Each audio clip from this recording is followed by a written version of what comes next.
Good afternoon, YouTube. It is Friday, Memorial Day weekend.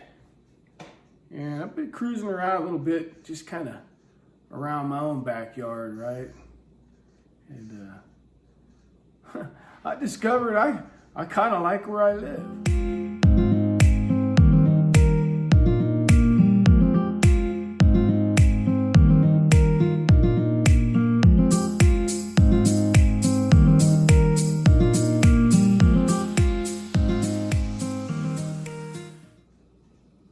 I haven't ridden a motorcycle in quite some time though. I need to dig one out. Maybe not this weekend. Memorial Day weekend is probably not a good weekend to be doing much at all because everybody else is doing it.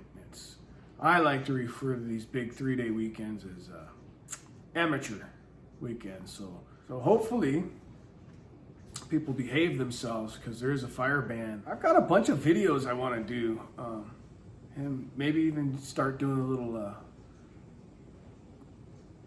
I don't know, little videos like this, update of the week, maybe once a week. I don't know, my life's not that interesting, let's be honest. For the most part, I do these videos for myself. And if you enjoy them, that's awesome. I hope you do.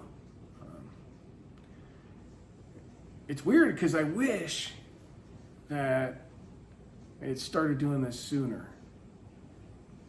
I wish that I really wish taking that walk today, that little hike, made me wish that I had pictures from back then. Because, nobody carried around, well, we didn't have cell phones with cameras in it. So, and nobody really carried around cameras. Yeah, I got probably some 35 millimeter and 110, but I think I got pissed off one day and threw them all away because I don't have any actual photographs. So there's a whole big section of my life that has no pictures, no photographs. And I find that making the videos is easier for me to do something with the photographs than to stand by. Pressure cooking some sweet potatoes. Oh, look at that. Good. I got it. Wanted to make sure that came up to pressure.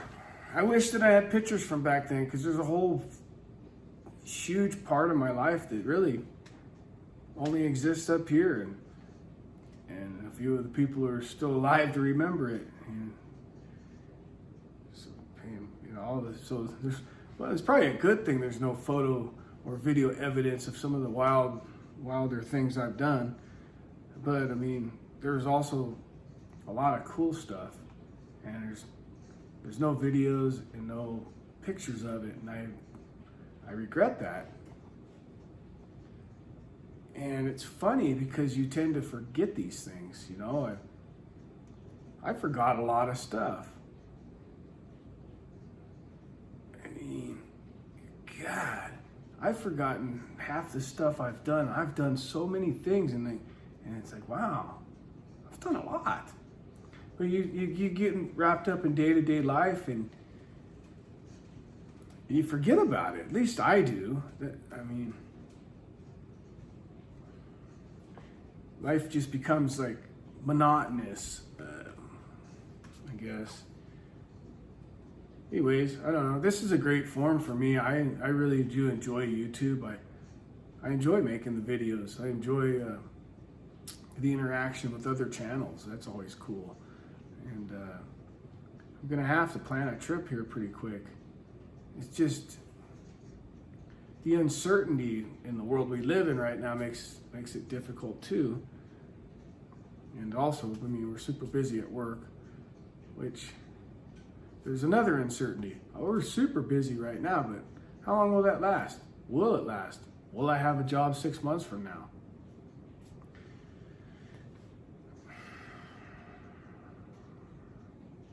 I try to live in the moment, but I also try to stay 3 or 4 steps ahead of things. And that's one of the things. I'm never relaxed, ever. Like, even right now, sitting in my own home, I'm not relaxed. Like, half my brain's here, the other half's like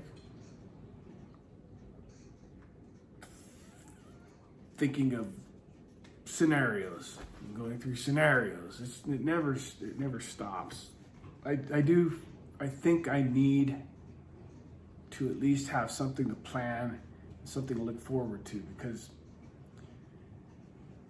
that's half the fun of a trip, really, is at least thinking about it, at least having a date, because I'm not a big planner of trips, let's face it. The only trip I really ever did plan out,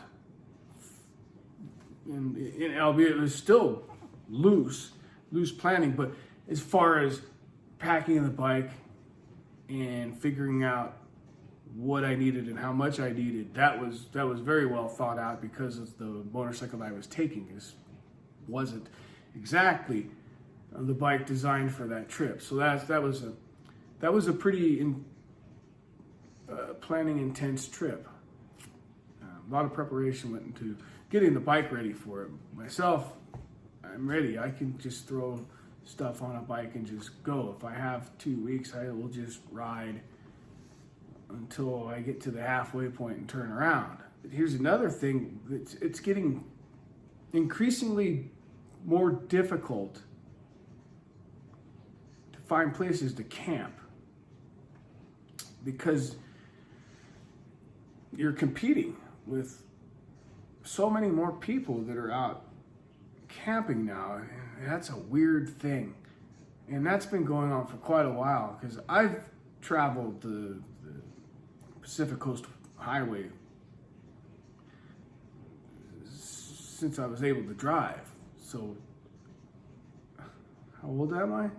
So, 32 years? Let's see, 48 years old. So 32 years I've been traveling the Pacific Coast Highway. And I can think of a trip, I have to think of which motorcycle I was on. I was on a 2012 BMW F800 GS. Yeah. So I was coming down from Washington, which I had no problem finding camping in Washington. And I got into Oregon in the morning. I started at the northern part of Oregon, and I couldn't find a place to camp all the way down. I finally got into Bandon by the Sea, and literally I stopped, and it's almost getting dark, so now it's time to do something, right? I don't want to ride after dark. I don't like it on roads that have a lot of animals. It adds something to the equation that doesn't need to be there. You know, I used to love riding at night, but now I try not to. So I'm looking at this hotel, and it says vacancy, and I kid you not, I pulled up under the sign, and I took my helmet off because I was going to call, and the sign flipped to no vacancy. So I went and downtown rolls up the carpet. I think this must have been a Sunday night. And they roll up the carpet early there. So there's a little main street, and they got some restaurants, and I walked up to this Italian restaurant, and I walked in. He goes, "Can I help you?" I said, "Yeah, I'm gonna get some dinner." He goes, "We're closing." I said, "Okay." And I walked across the street, and I think it was a steakhouse. And I swear to God, he flipped the sign around from open to close. So I walked up, and there was a seafood restaurant, and it was upstairs. So I walked upstairs, and they were open. And they were open for a while, so I wasn't pressuring them to stay open. So I have dinner. You know, I'm gonna have a good dinner because I know my night's gonna be crap. So I'm gonna have a good dinner. So I had cioppino and a couple glasses of wine. I got to chatting the bartender up, and I said, "Hey, so I noticed there was an abandoned fish market across the street, you know, kind of close to the ocean there." I said, "How are the cops?" He goes, "Well, you know, they're cops." I said, "I think if I sneak down there and just kind of tuck my bike away and roll out my bedroll. And think they'll mess with me? He goes, you'll probably be all right. So I did. I went down there. So I tucked my motorcycle in behind the porta potties, kind of hid it in a corner, and I rolled out I was carrying an Oregon bedroll. So I laid that out, and I just laid on the ground, and it's super comfortable setup. I should throw that in my 4Runner just for kicks. It's a great setup. They don't make it anymore. Super heavy duty. Awesome deal. As a substitute for a tent. So if it's not going to rain, it's good.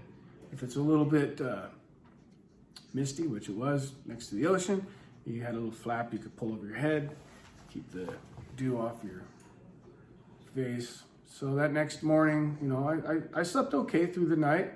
You're kind of on guard when you're sleeping like that, but I slept pretty good. And I woke up the next morning, and I'm an early riser. No matter what time I go to bed, I still wake up with the sun. So the sun's up, I'm up.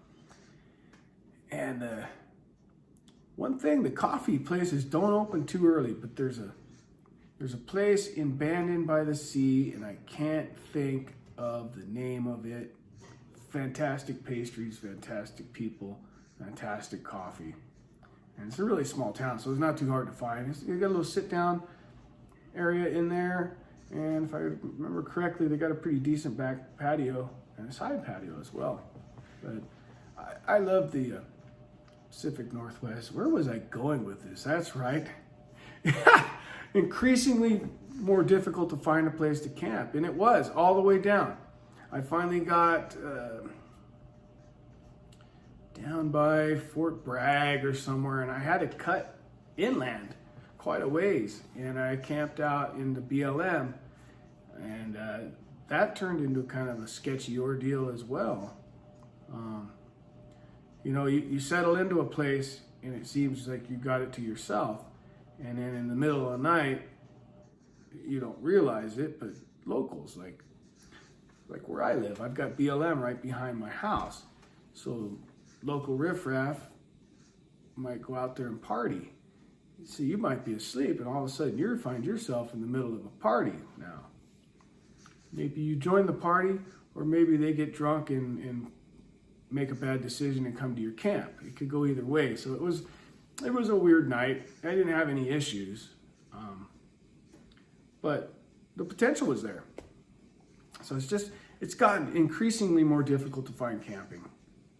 And it's almost to the point where if I want to continue doing long motorcycle trips, I'm going to have to pony up the cash and actually plan my rides and maybe start doing hotels, which I hate hotels, but I mean, it's really hard to find camping. Anyways, I just thought I'd ramble. I don't know why. I